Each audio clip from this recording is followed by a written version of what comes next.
দেখেন কত সুন্দর হয়েছে। ডিম দিয়া চাপড়া মানে ফুইলা পুরা কারাই ভর্তি হয়ে গেছে। ওয়াও, দেখার মতো। আর স্বাদ যে সেটা কিন্তু আমি দেখতে পারতেছি। আপনারা কি মরিচ সব কিছু কাটা রেডি হয়ে গেছে।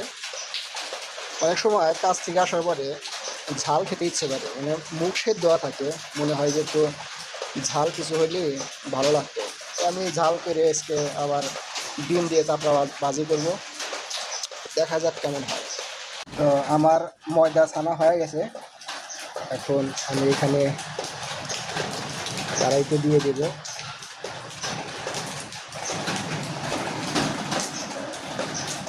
মনে হয় অনেক স্বাদ লাগবে, দেখা তো মনে হচ্ছে স্বাদ হয়ে গেছে। স্বাদ হয় এই রয়েছে, দেখেন কত সুন্দর। আমি এখন এটা দিয়ে দিই। দেখেন কত সুন্দর হয়েছে। ডিম দিয়া চাপড়া মানে ফুইলা পুরা কারাই ভর্তি হয়ে গেছে। ওয়াও, দেখার মতো। আর স্বাদ যে সেটা কিন্তু আমি দেখতে পারতেছি। আপনারা কি দেখতে পারতেছেন? আইসেন, কেউ খাইতে চাইলে চলে আসেন আমার এখানে। এটা প্রস্তুত হয়ে গেছে, রেডি হয়ে গেছে। ঝাল চাপড়া, ঝাল। তো আমার চাপড়া হয়ে গেছে। এখানে আছে সালাদ। বিসমিল্লাহির রহমানির রহিম। ও,